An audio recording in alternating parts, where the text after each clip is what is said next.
안녕하세요, 여러분. 굿모닝 행정학 진행하는 여러분의 영디 최영입니다.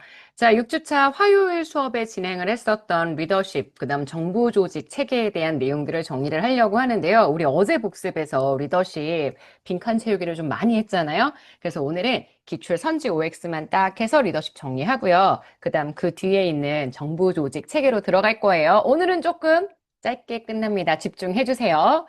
자, 그러면 들어가 봅시다.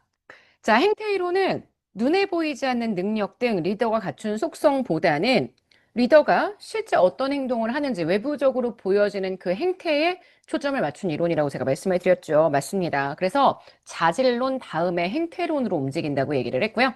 그 행태론 연구의 가장 대표적인 연구가 바로 블레이크 머튼의 연구입니다. 아시겠지만 과업지향, 인간지향, 이게 두 가지의 내용을 가지고 리더십을 분석했고, 과업과 인간 모두를 다 지향하는 형태를 팀형 또는 단합형이라고 번역한다고 얘기를 했죠. 이게 가장 이상적인 리더십의 유형이라고 얘기를 했기 때문에 두 번째 거 맞는 선지가 됩니다. 자, 세 번째 거.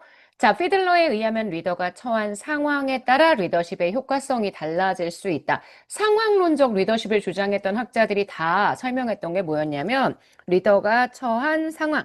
아시겠지만 피들러는 리직과 리더와 부하 사이의 관계, 직위 권력, 과업의 구조 이런 세 가지의 것들이 리더십의 효과성을 다르게 만들 수 있다고 봤습니다. 상황론 학자들은 다 저마다 상황 변수를 다르게는 봤지만 어쨌든 상황에 따라 리더십의 효과가 달라진다고 주장을 했기 때문에 지금 보시는 이 내용 맞는 선지가 되고요. 자, 네 번째입니다. 하우스의 경로 목표 이론에 따르면 참여적 리더십, 부하들이 구조화되지 않은 이전에 해보지 않았었던 과업들을 수행한다라고 이야기를 하면 그때는 실제 참여적 형태의 리더십이 필요하다. 이렇게 설명을 드렸었죠. 그래서 요거는 맞는 선지가 되고요. 자, 허쉬와 블렌차드, 부하의 성숙도가 리더의 역할을 다르게 만든다라고 했습니다. 부하의 성숙도에 따라 리더의 역할은 지, 설, 참, 위 이렇게 간다고 했었어요. 실제 하우스 에반스도 마찬가지, 허쉬웨 블란차드도 마찬가지. 이들 리더십 학자들은 현재 리더의 유형을 네 가지로 나누었기 때문에 그 네 가지의 유형 잘 익혀주셔야 되고, 하우스 에반스 같은 경우는 이번에 2025년 지방직에 이 내용이 출제가 되었었고 또 킬러 문제였기 때문에 여러분들이 눈여겨봐 주셔야 한다라고 얘기를 했습니다. 자, 그 다음이요. 변혁적 리더십은 안정보다는 조직의 적응, 새로운 상황에 대한 적응에서 훨씬 유리한 리더십이라고 이야기를 했었죠. 허쉬와 블렌차드 동그라미, 여기 나와 있는 변혁적 리더십에 대한 내용도 동그라미 이렇게 가져야 되겠어요. 자, 서번트 리더십은 리더가 구성원들이 공동의 목표를 이뤄 나갈 수 있도록 환경을 조성하고 도와주는, 그래서 말 그대로 부하를 섬겨주는 형태의 리더십 학자라고 이야기를 했습니다. 그래서 요거 맞는 선지고요. 서번트 리더십 말고 변혁적 리더십. 안정보다는 새로운 환경에 대한 적응을 강조하니까 또 실수할 뻔했네요. 여기 X입니다.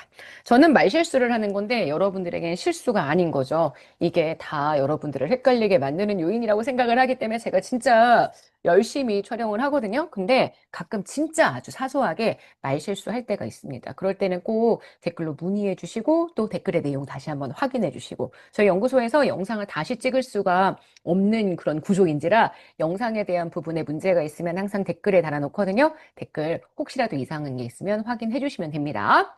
자, 리더, 구성원, 교환관계 이론. 내 집단, 외 집단을 구분하고 내 집단을 따로 관리한다고 했습니다. 내 집단에 속한 구성원들은 내 집단 의식도 커지고 얘네가 혹시 외 집단이 되지 않을까에 대한 두려움 때문에 열심히 일한다라고 얘기를 했죠.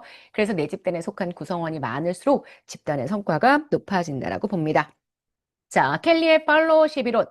기억하시겠지만 팔로워의 형태를 총 5가지로 설명을 했습니다. 실제 소외적 추종자를 가장 위험한 형태로 본 거는 맞습니다. 하지만 리더십의 유형을 지금 보시는 4가지가 아니라 5가지 유형으로 정리했다. 요거 기억해 주시고요. 5가지 꼭 한번 읽어주시면 될 것 같습니다.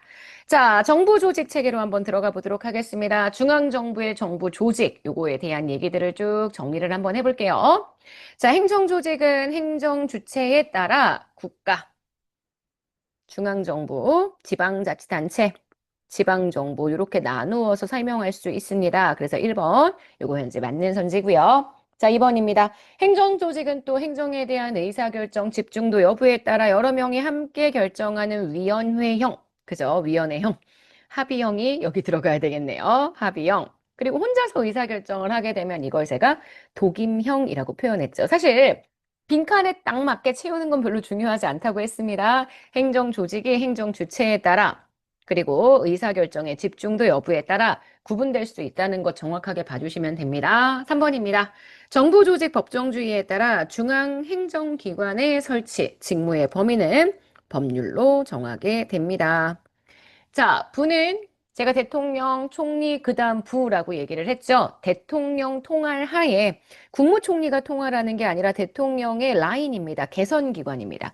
대통령 통할 하에 소관사무의 정책 결정을 결정하는 정책을 결정하고 집행하는 그런 독임제의 조직이라고 이야기를 해줄 수 있습니다.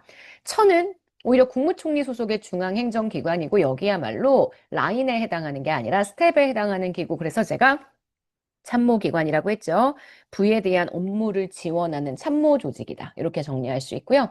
자, 6번째입니다. 중앙행정기관의 본부 조직. 중앙행정기관인 부처청, 위원회의 본부에 해당하는 조직입니다. 이 본부 조직에는 아마 최고관리층이 있을 거예요. 이게 독임일 수도 있고 또는 합의형일 수도 있습니다. 자, 그리고요. 지금 이들의 하부 조직으로 구성이 될 거고요. 요 하부 조직은 다시요. 개선기관을 우리가 보조기관이라고 얘기했고요. 참모기관을 보좌기관이라고 얘기를 했습니다. 그러니까 본부에는 최고관리층과 그 다음 하부 조직이 있고요. 이 하부 조직이 다시 보조, 보좌 이렇게 나뉜다. 이렇게 정리해 주시면 됩니다. 자, 소속 행정기관은 중앙행정기관에 소속되어 있는 기관입니다. 그래서 특별 지방 행정기관이 있고요. 그죠? 특별 지방 행정기관까지 이렇게 들어가면 되겠죠. 그리고 부속기관 이렇게 두 개의 기관을 말합니다. 본부 아니고 소속기관 이렇게 얘기하고요. 특별 지방행정기관 정말 특별만 기억하시면 안 됩니다. 나중에 특별지방자치단체랑 또 되게 헷갈리실 수 있거든요. 그래서 특별지방행정기관, 그 다음 부속기관. 여긴 진짜 그냥 외우는 거예요. 외울 때 의미를 좀 잘 알고 또 구조를 잘 알아야 된다라고 얘기를 했었죠. 자, 정부조직법에 근거를 둔 중앙행정기관, 중앙행정조직인 위원회는 다 해서 6개밖에 없다고 했습니다. 제가 뭐라고 외우라고 했어요? 금방, 공원, 관계. 그래서 여기 들어가는 건 금융위원회입니다. 제가 두 문자로 암기하라는 얘기를 아주 많이 하는 편이 아닌데 6개의 중앙행정기관인 위원회는 외우시라고 얘기를 했습니다. 자, 대통령이나 국무총리가 직무를 수행할 수 없는 경우 부총리가 그 직무를 수행하게 됩니다. 요거는 이번에 내란에 관련된 사태 겪으면서 많이들 보셨던 내용이죠. 일단 경제부총리가 먼저 1부 총리인데 기획재정부 장관이 담당하게 되고요. 그 다음 사회부총리를 누가 하느냐? 교육부 장관이 합니다. 교육부 장관이 겸임하는 사회부총리. 그래서 정부조직법에 규정된 순서에 따라 국무위원이 그 직무를 대행하게 되어 있습니다. 내용 전체적으로 다 봤던 거 기억하시죠? 자, 그럼 OX 풀어보도록 하겠습니다. 각 부처의 일반적인 차관이나 실장은 개선에 해당하는 기관들입니다. 그래서 중앙행정기관의 보조기관이 된다. 이렇게 보시면 되고요. 하부기관이란 중앙행정기관에 소속된 기관입니다. 특별지방행정기관과 부속기관을 말한다라고 얘기를 했는데 틀렸죠. 이건 하부기관이 아니라 소속기관이라고 이야기를 해줘야 할 거예요. 그래서 지금 보시는 두 번째 X가 됩니다. 정부조직법상 특허청은요, 기획재정부 장관의 소속이라고 얘기를 했는데 특허청은 산업통상자원부 장관의 소속입니다. 기자획재정부 장관의 소속이라고 한다면 국관, 조통 이렇게 얘기합니다. 국세청, 관세청, 조달청, 그 다음 통계청, 국가조통, 국관조통 이렇게 보시고요. 자, 국무총리가 국무회의 부의장이죠. 대통령의 의장이고요. 국무총리가 부의장의 역할을 합니다. 그래서 요거 맞는 선지가 됩니다.